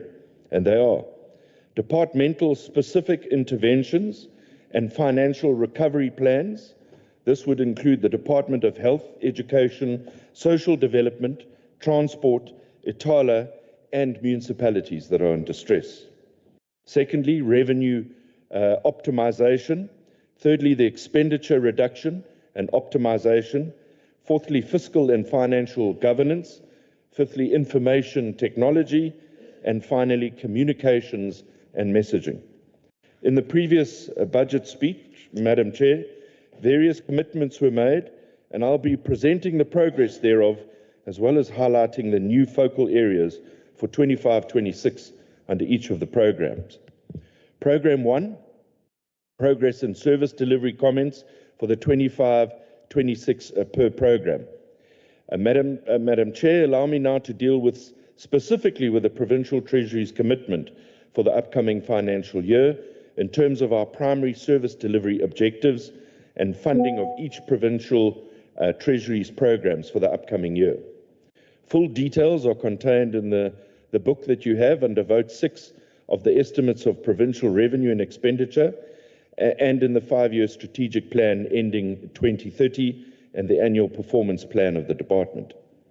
We are pleased to announce that our preliminary year-end results indicate that we have spent 96.3% of our budget as at the end of 24-25 financial year, and we've achieved 95% of all targets, whilst a further 11 indicators were overachieved due to the increase in demand for services. These achievements took place during a year where the baseline of the department's budget was cut by 25.3 million. And when I talk about the cut, this is the last financial year, not this coming financial year, resulting in the freezing of 36 posts due to unaffordability. The department has saved over 6 million rand due to adherence to the cost-cutting instruction note and other strategic decisions from my ministry. We don't just talk the talk, but we walk the talk. The department also had savings due to a number of vacant posts resulting from both the plus minus 34 resignations during the year and additional posts created through the revised provincial internal audit services structure. But good progress, Madam Chair, has been made in filling more than 79 posts during the year. In anticipation of the savings and the understanding of the need to resource the provincial financial recovery plan, we have suspended 22 million rand to be directed to this critical purpose. The department's overall budget, 25-26, increased year on year by 29.2 million against the 24-25 main appropriation. It unfortunately remains below the inflationary increase, and we continue to have spending pressures with the historic baseline reductions due to the continued national fiscal consolidation stance, seeing a net budget cut of 24.9 billion from the baseline for 25-26 to a total budget of 710 million, which I am tabling today for Vote 6. The revenue. Provincial Treasury is a key contributor to the provincial revenue and has planned to collect 341 million rand in the 25-26 year, mainly derived from investing provincial resources and earning optimal levels of interest. This amount has declined, unfortunately, from previous years, as the availability of cash is a problem, and so is the decline in interest rates. Expenditure per program. Provincial Treasury receives an allocation of approximately 710 million, as I said, in the 25-26 financial year, and the fiscal consolidation saw an amount of 27.5 million being cut from our budget, being Provincial Treasury's contribution towards the budget cuts made by National Treasury, while an allocation of 2.5 million was made resulting from the refund of bank service charges being reinvested into the biometric access system for the province. As mentioned earlier, Madam Chair, we have 22 million rand suspended from 24-25, which will be directed for the Provincial Financial Recovery Plan. Honourable Chair, the table below indicates the allocation of the budget for the 25-26 year, and in the main, the overall budget amounts to approximately 710 million, and this table shows you exactly how that's broken up. Program 1, Administration, 228.6 million. Program 2, Sustainable Resource Management, 53.2 million. Program 3, Financial Governance, 241.1 million. Program 4, Internal Audit, receives 112.7 million. And Program 5, Municipal Financial Management, receives 74.3 million, which brings us to the total of 710 million. Program 1, Administration, 221.6. This program, Madam Chair, is responsible for the executive and strategic functions of the department and includes the overall managerial and corporate responsibilities of Provincial Treasury. The program sees an inflationary increase of 3.8% in its allocation. Monitoring and evaluation capacity, the department finalized an evaluation study on the impact of its support to municipalities in relation to annual financial statements in November 2024. The findings of the study provided valuable insight, which are being now considered to further strengthen our assistance at local government. Another evaluation study is currently being undertaken within the local government space, focusing on assessing the effectiveness of risk management support provided by the KwaZulu-Natal Provincial Treasury. The objectives of these evaluations is to measure the impact of the support provided by the Provincial Treasury and identify areas where we can improve. Progress in the filling of vacant posts. One of the key reasons for historic underspending in the department was due to high levels of vacancies in the department, due to mainly newly created posts, resulting from two structural reviews in 2020 and in 2023. The department finalized 65 out of the committed 103 vacant posts, with 58 employees accepting offers and commencing employment during the 24-25 year. ICT digital transformation. The department continues to digitally transform and successfully migrate on-premises Microsoft, has successfully migrated on-premises Microsoft applications to the cloud. This transition has improved resilience and enabled services to be available off-premises.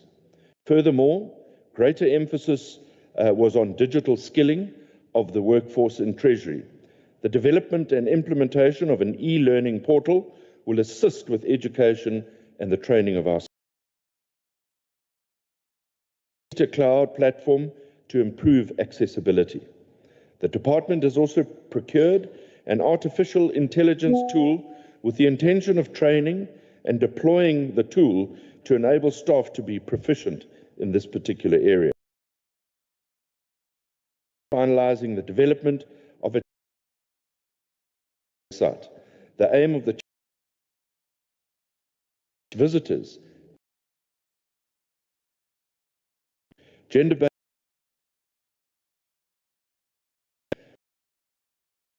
does not play in determined and contribute this not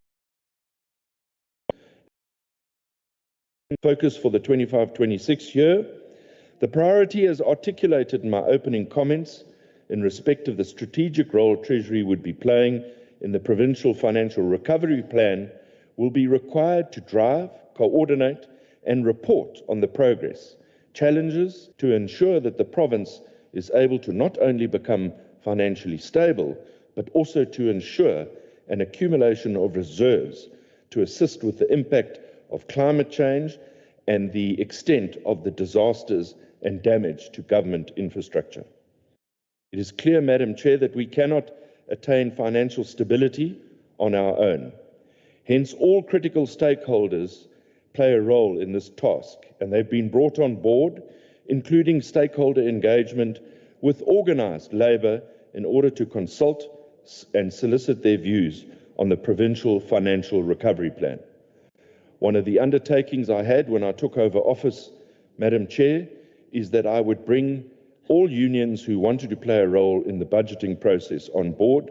The first of those meetings happens in May, where we will now have a consultative budget process, much like we have consultative wage agreements. The CFO's office will continue to monitor compliance with applicable financial prescripts in the areas of supply chain management, expenditure control, budget and reporting, taxation, revenue management, asset management, and loss control to maintain the track record of 16 years of clean audit. The CFO is sitting to my right behind me, and Gacheni certainly monitors what I spend in my ministry. So keep up the good work. Not an easy man to get money out of. I thought I was bad. Gacheni is even worse. The unit will also pay special attention in acquisition and contracting in order to achieve the best value for our budget. Program 2, Sustainable Resource Management, has a budget of 52.2 million rand. This program sees an inflationary increase of 4.4%. Program 2 continued to support departments in their quest to fill funded critical posts in line with the cost containment instruction note. We all assessed our requests for the filling of posts and ensured that departments are supported in this regard. We have maintained our service standards by adhering to a turnaround time of 48 hours to give response to all submissions to fill vacant posts. The province was set to overspend its budget at the end of the financial year, with a projected loss decreasing throughout the year to various interventions that we introduced. We have had various engagements with these departments to assist them to turn around their finances, and we remain committed to working with all departments to make sure that the province remains financially stable. The provincial own revenue collection has shown of under-collection of 33 million rand due to the under-collection of health patient fees and a reduction in interest rates on our bank account, as I alluded to earlier. The infrastructure support team successfully completed their assignments, wherein they were assisting 8 municipalities with their immovable asset register. This will assist these municipalities to manage their assets better, as well as to avoid negative findings by the Auditor General's office. As indicated, Madam Chair, in my speech, to enter Albert provide more details in her speech. The department successfully awarded the new PPP contract, and we are pleased that the province will continue to render the excellent services through this facility. Having tabled the provincial budget on the House on the 25th of March, our main task is now to ensure that the appropriated funds are spent on service delivery and that the province does not overspend its budget. In this regard, we will continue to monitor very closely how departments spend their budgets. We will timeously inform the Provincial Executive Council of the status of the provincial fiscus. We will continue to provide our detailed reports to the Finance Portfolio Committee to ensure that the committee is well capacitated to play its oversight role on the finances of this province. The Economic Analysis Unit finalized the analysis of the funding for schools that cater for learners with special needs. We will be engaging with the Department of Education on the findings of this study, as we believe that the recommendations contained in that report will greatly assist these learners. The research on the learner transport identified inefficiencies, and recommendation for policy amendment which should assist the current spending pressure on learner transport. The drafting of the KwaZulu-Natal Gaming and Betting Bill has now been finalized. This process took longer than anticipated due to various levels of consultations that were required. In the 25-26 financial year, the bill will be introduced into this House in order for the necessary legislative process to be followed, and we anticipate that the bill will bring in more revenue and address transformation in this particular sector. Focus for the 25-26, the fiscal situation remains extremely tight. The additional allocations announced in the provincial budget are not in any way sufficient to meet the ever-increasing demands for government services. We will review the current budgeting system to ensure that it is fit for purpose. This is something that we are going to start now. Historical budgeting with inflationary increases is not going to address our challenges. This is something the process is starting on Tuesday, where I sit with the Executive of Treasury and all our budget analysts. The Treasury Budget Guidelines Workshop that is held annually in June will guide departments on how to overhaul their budgets in line with the overall resources available. In the 25-26 financial year, we will focus on revenue enhancement. We will engage with various departments that are generating revenue for the province to ensure that we maximize our provincial own revenue collection. We will also be identifying new revenue sources guided by the legislative precepts.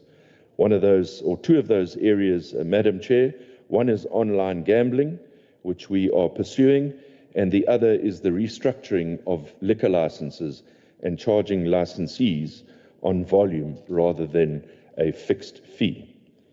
The amended PPP regulation has been gazetted by National Treasury, and we will endeavour to capacitate all provincial government departments and public entities on the requirements of these regulations so that they'll be able to identify possible PPP projects and adhere to the legal prescripts. I will be holding a PPP conference in May 2025 to encourage the private sector participation, as this is now more needed than ever before to encourage PPPs to enhance service delivery and fast-track key infrastructure projects in order to stimulate the economy and create much-needed jobs. Program 3, Financial Governance Budget, is allocated 241 million. This program sees an inflationary increase of 5% on the 25-26 main budget allocation. SEM suitability assessments were undertaken to assess the extent of compliance with SEM prescripts, which revealed non-compliance and poor contract management. Recommendations aimed at strengthening the internal control environments were made to our respective clients, and follow-ups were made to determine the extent of the implementation of these recommendations to ensure we see the required shift. As members would be aware, government employees are prohibited from doing business with the state. In this regard, the Treasury team continues to support departments and public entities through continued monitoring of companies registered on CSD that are owned by employees of the state and accordingly report various provincial institutions. In addition, support and guidance was provided to provincial institutions through the review of 33 supply chain management policies, including the standard operating procedures, aimed at enhancing their business efficiencies. Operating Clean Audit focused on financial and asset management support to departments and public entities, and in addition, numerous technical options were issued, resulting in the addressing of contentious accounting and audit matters a year. 12 public entities achieved clean audits compared to 11 in the prior year, while 3 achieved unqualified audit opinions compared to 5 in the previous year. The number of public entities that received qualified audit outcomes regressed to 2 compared to 1 in the prior year. I think this is a great achievement by the team at Treasury in assisting. Support to suppliers to resolve payment disputes continued, as well as the condonation of irregular expenditure incurred by provincial institutions. The unit also monitored the submission of mandatory information, monthly submissions to 72.53% in the current year. As of January 7, 2025, invoices totaling 5.5 billion have been captured on the system but not released for payment, the majority of which was a result of no cash to process the payments. A further 3.3 billion of accruals and payables not recognized, i.e. invoices not captured on the system, are also due for payment. The department is an accredited South African Institute of Chartered Accountants training office that currently runs a 3-year training program, accepting graduates that were recipients of the Tutuka Education Upliftment Fund, who upon completion will be eligible for registration as chartered accountants. Since the inception of the program, 27 trainees from the province of KwaZulu-Natal within the department have received, or we have received, the first intake of trainees in 2016 and managing the process annually. Through the program, the department has produced 19 CAs, with 4 candidates recently successfully completing the final board examination process. The program currently supports 8 active trainees who are at various stages of their 3-year training contract. Provincial Integrated Financial Management System support. The KwaZulu-Natal is one of the provinces to secure what we call the BAS payment. The critical vacant posts is at the final stage and shall assist in continuing with the LOGIS implementation in the coming financial year. Currently, only the Department of Health, Treasury, Agriculture, Rural Development, and COCTA are using LOGIS, but have not fully implemented the solution. LOGIS shall play a crucial role in managing the budget commitments through its purchasing module that is fully integrated with BAS. This system enables improved management of accruals and monitoring expenditure against the budget. The 2 critical National Treasury financial management modules, invoice tracking and electronic AFS templates management. Support will be provided to the municipalities through the review of both quotations and the bid management process, and recommendations will be provided to reduce irregular expenditure. Furthermore, the department will now partner with National Treasury to assist provincial institutions with the institutionalization of the strategic procurement framework. This will assist supply chain managers and develop the supply base and to create an understanding of the categories of goods and service in government spending, their intended use, and of course, the source of supply. The strategic sourcing guideline has been developed and it will be issued to the province during the Department of Health, Department of Transport, and the Department of Social Development. These focus areas will be the following: employee headcount, accruals reduction, that is money that is owed to suppliers, irregular and unauthorized expenditure, complete analysis of the in-year management accounts, analysis of cost drivers, and the alignment of expenditure to legislation on key government programs, reduction of spend on infrastructure not funded by conditional grants, certainly streamline the system and could lead to millions of rands being saved in the province.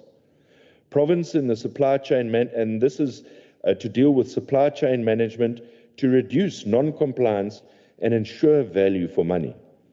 The Provincial Treasury has a significant number of data sets which, through appropriate, provide MECs, HODs, CFOs, and departments an up-to-date account of what the cash flow situation in each department is. It'll indicate cash on hand, it'll indicate creditors, it'll indicate debtors. It'll be a dashboard that gives you simple and effective figures to monitor the health of those departments. And I encourage all of the committee members of the various departments to ensure that CFOs dedicate time in your committee so that you too can monitor the situation when it comes to accruals and cash flows. That's the purpose of this tool.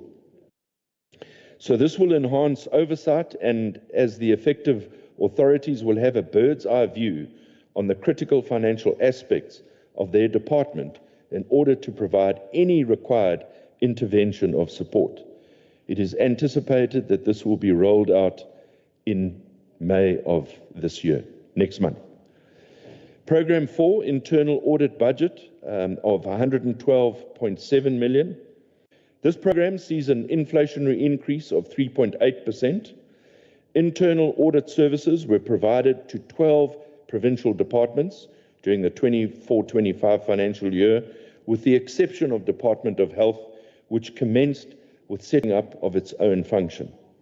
The Departments of Education and Transport were also approved to set up their own function, but this process has not been concluded.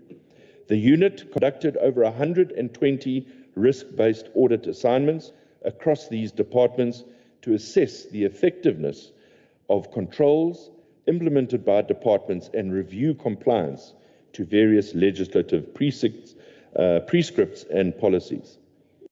Transversal audits on transversal payments, SCM performance, information and mainstream of vulnerable groups were completed together with IT audits across various departments. These units also reviewed the implementation of the provincial consequence management framework and provided recommendations for the improvement. The unit has increased its focus on financial processes and the capacitation of the financial audits component.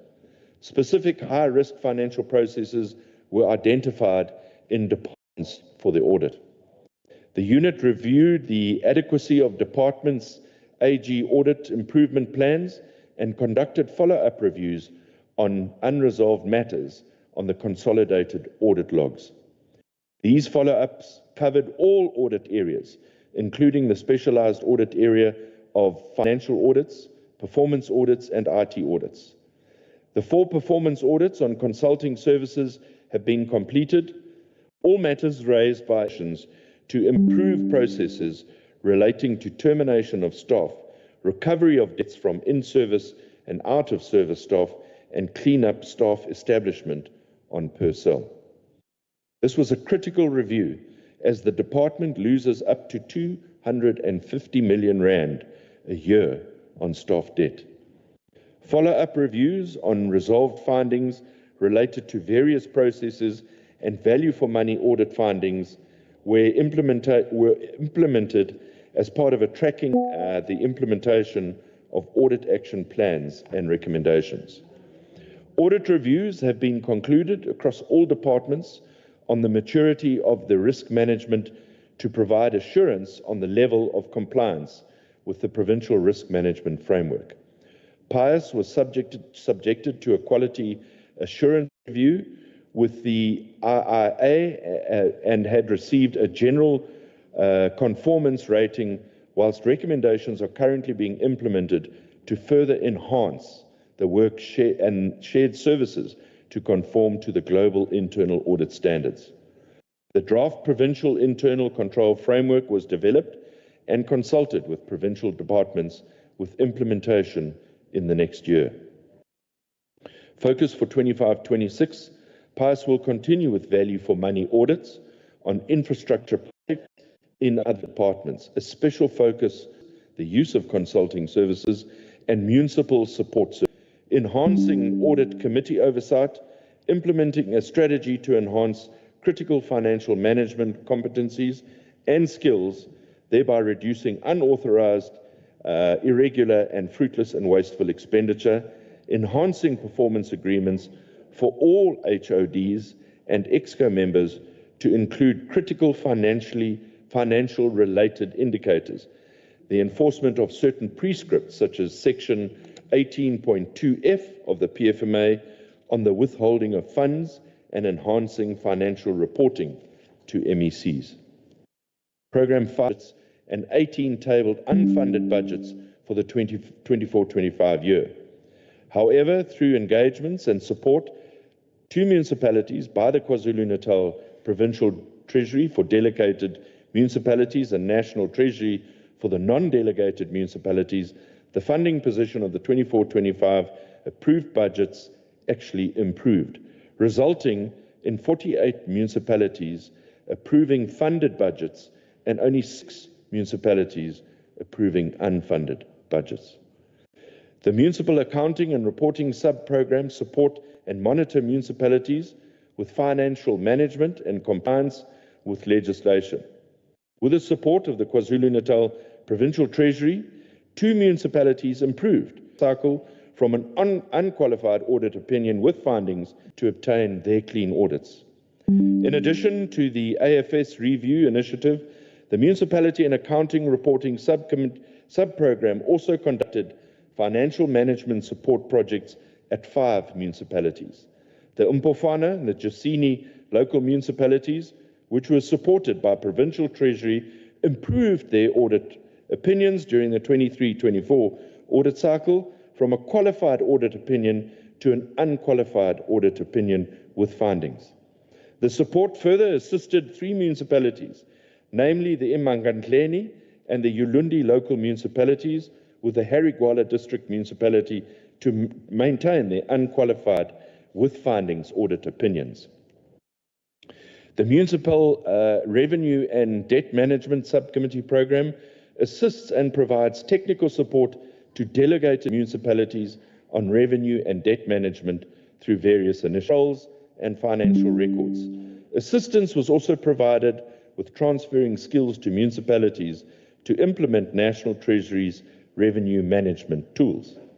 In addition, the sub-program continued to assist the 4 delegated municipalities partaking in the Eskom debt relief program, namely Ulundi, Ndumeni, Mtunjeni, and the Umpofana. As a result, Ulundi municipality was approved for a 1/3 debt write-off of historical Eskom debt. Although municipalities are complying with the majority of debt relief conditions, they are still not able to pay their Eskom current accounts in full, which may result in them being removed from the program. An analysis was undertaken by National Treasury and by COCTA in identifying municipalities facing various challenges and partnerships with the Treasury Department. The department has developed a municipal support plan which details the support. Then, Chair, with your permission, I'm going to run a minute or 2 over time, if you will allow me just to take it off my closing remarks. Thank you very much, Madam Chair. Many of the KwaZulu municipalities have cash constraint, which is exacerbated by the current economic climate, restricting the ability of communities to pay for services provided by municipalities. The Provincial Treasury will therefore continue to assist those municipalities through budget support, as well as the cash management initiative, which we will roll out to 7 municipalities based on the availability of resources to enhance cash management. 4 municipalities